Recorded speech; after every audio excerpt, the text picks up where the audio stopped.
মধ্যপ্রাচ্যে আবারও উত্তেজনা চরমে। ইসরায়েল, লেবানন এবং ইরান এই তিনটি গুরুত্বপূর্ণ দেশের মধ্যে সংঘর্ষ ও কূটনৈতিক টানাপোড়েন নতুন করে বিশ্ব রাজনীতিকে নাড়া দিয়ে দিয়েছে। সম্প্রতি ঘোষিত যুক্তরাষ্ট্র এবং ইরানের মধ্যে যুদ্ধবিরতি কার্যত ভেঙে পড়েছে মাত্র কয়েক ঘন্টার মধ্যে। এর ফলে শুধু এই অঞ্চলের নিরাপত্তা নয়, বরং গোটা বিশ্বের অর্থনীতি এবং জ্বালানি সরবরাহ নিয়েও উদ্বেগ বাড়ছে। 10 ঘন্টায় ভেঙে পড়া চুক্তি। কয়েকদিন আগে যুক্তরাষ্ট্র এবং ইরানের মধ্যে একটি অস্থায়ী যুদ্ধবিরতি চুক্তি স্বাক্ষরিত হয়েছিল। পরিকল্পনা অনুযায়ী এই যুদ্ধবিরতি 2 সপ্তাহ স্থায়ী হওয়ার কথা ছিল, কিন্তু বাস্তবে এই চুক্তি 10 ঘন্টাও টিকতে পারেনি। এই ব্যর্থতার পেছনে মূল কারণ হিসেবে উঠে এসেছে চুক্তির শর্ত নিয়ে মতবিরোধ। ইরান মনে করেছিল যে এই যুদ্ধবিরতির আওতায় লেবাননকে অন্তর্ভুক্ত করা হয়েছে। অন্যদিকে যুক্তরাষ্ট্র এবং ইসরায়েলের এই দাবিকে সম্পূর্ণভাবে অস্বীকার করে। ফলে শুরু থেকেই এই চুক্তি ছিল একটি ভঙ্গুর সমঝোতা, যার ভাঙন ছিল প্রায় অনিবার্য। যুদ্ধবিরতি ভেঙে যাওয়ার পরপরই পরিস্থিতি দ্রুত অবনতি ঘটে। ইসরায়েলের লেবাননের রাজধানী বৈতরু এবং ব্যাপক বিমান হামলা চালায়। বিভিন্ন সূত্র অনুযায়ী এই হামলায় 100-রও বেশি মানুষ নিহত হয়েছে এবং বহু মানুষ আহত হয়েছে। শহরের বিভিন্ন আবাসিক এলাকা, অবকাঠামো এবং গুরুত্বপূর্ণ স্থাপনগুলি মারাত্মকভাবে ক্ষতিগ্রস্ত হয়েছে। এই হামলাকে অনেক বিশ্লেষক টার্গেট মিলিটারি অপারেশন হিসেবেও দেখলেও মানবাধিকার সংস্থাগুলি এটিকে বেসামরিক নাগরিকের উপরে বড় আঘাত হিসেবে বর্ণনা করছে। যুদ্ধবিরতির ব্যর্থতায় অন্যতম প্রধান কারণ ছিল এর ব্যাখ্যা নিয়ে বিভ্রান্তি। ইরানের দৃষ্টিতে লেবানন, বিশেষ করে সেখানে সক্রিয় গোষ্ঠীগুলি এই সংঘাতের একটি গুরুত্বপূর্ণ অংশ, তাই তাদের অন্তর্ভুক্তি ছাড়া কোনো চুক্তি কার্যকর করা হতে পারে না। অন্যদিকে ইসরায়েল ও যুক্তরাষ্ট্রের অবস্থা ছিল ভিন্ন। তারা এই চুক্তিকে শুধুমাত্র সরাসরি যুক্তরাষ্ট্র ইরান সংঘাতের মধ্যে সীমাবদ্ধ রাখতে চাইছিল। এই মৌলিক মতপার্থক্যই শেষ পর্যন্ত চুক্তিকে ভেঙে দেয়।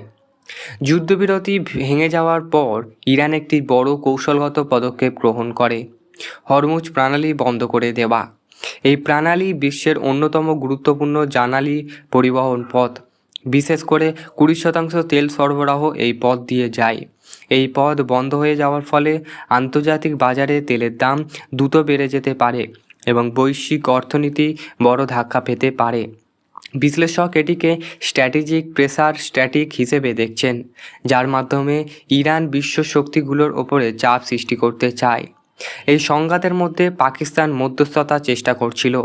তাদের উদ্দেশ্য ছিল এটি বহুপাক্ষিক চুক্তি গঠন করা, যাতে ইরান, যুক্তরাষ্ট্র এবং অন্যান্য সংশ্লিষ্ট পক্ষ অন্তর্ভুক্ত থাকে।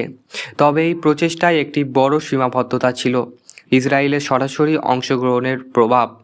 বিশ্লেষকদের মতে ইসরায়েলকে বাদ দিয়ে মধ্যপ্রাচ্যে কোনো বড় শান্তি উদ্যোগ সফল হওয়া খুব কঠিন। বর্তমান পরিস্থিতিতে যুক্তরাষ্ট্র একটি জটিল অবস্থানে রয়েছে। একদিকে ইরান আর তাদের সাথে উত্তেজনা কমাতে চায়, অন্যদিকে তাদের দীর্ঘদিনের মিত্র ইসরায়েলের নিরাপত্তা নিশ্চিত করাও তাদের জন্য অত্যন্ত গুরুত্বপূর্ণ। ফলে যুক্তরাষ্ট্র এখন এমন এক অবস্থায় রয়েছে যেখানে তাদের প্রতিটি পদক্ষেপ কূটনৈতিকভাবে অত্যন্ত সংবেদনশীল। অনেক বিশ্লেষকরা মনে করছেন যুক্তরাষ্ট্র কার্যত ইসরায়েলের পদক্ষেপকে সমর্থন করতে বাধ্য হচ্ছে, যা ভবিষ্যতের সংঘাত আরও জটিল করে তুলতে পারে।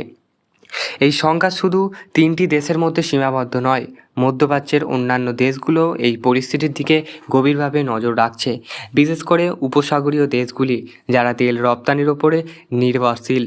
তারা হরমুজ প্রণালী বন্ধ হয়ে যাওয়ার কারণে সরাসরি প্রভাবিত হতে পারে।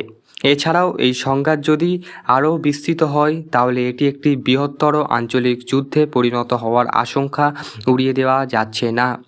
এই পরিস্থিতির প্রভাব শুধু মধ্যপ্রাচ্যে সীমাবদ্ধ নয়, বিশ্বব্যাপী তেলের দাম, শেয়ার বাজার এবং আন্তর্জাতিক বাণিজ্যের ওপরে এর প্রভাব পড়তে শুরু করেছে। বিশেষজ্ঞরা সতর্ক করছেন যে এই সংঘাত দীর্ঘস্থায়ী হয়, তাহলে এটি একটি বড় অর্থনৈতিক সংকট সৃষ্টি করতে পারে। বিশেষ করে উন্নয়নশীল দেশগুলি, যারা জ্বালানি আমদানির উপরে নির্ভরশীল, তারা সবথেকে বেশি ক্ষতিগ্রস্ত হতে পারে। বর্তমান পরিস্থিতি থেকে একটি বিষয় পরিষ্কার, এই অঞ্চলে স্থায়ী শান্তি প্রতিষ্ঠা করা অত্যন্ত কঠিন যতক্ষণ না সব সংশ্লিষ্ট পক্ষ, বিশেষ করে ইসরায়েল, একই টেবিলে বসে আলোচনার অংশ নিচ্ছে। ততক্ষণ কোনো চুক্তি দীর্ঘস্থায়ী হওয়ার সম্ভাবনা কম। একই সঙ্গে আন্তর্জাতিক সম্প্রদায়ের ভূমিকা এখানে অত্যন্ত গুরুত্বপূর্ণ হয়ে উঠেছে। মধ্যপ্রাচ্যে এই নতুন সংকট বিশ্ব রাজনীতির জন্য একটি গুরুত্বপূর্ণ মোড় নির্দেশ করছে। যুদ্ধবিরতির ব্যর্থতা, বৈতরণের হামলা এবং হরমুজ প্রণালী বন্ধ হয়ে যাওয়া, এই সমস্ত ঘটনা প্রায় করছে যে পরিস্থিতি অত্যন্ত জটিল এবং অস্থির।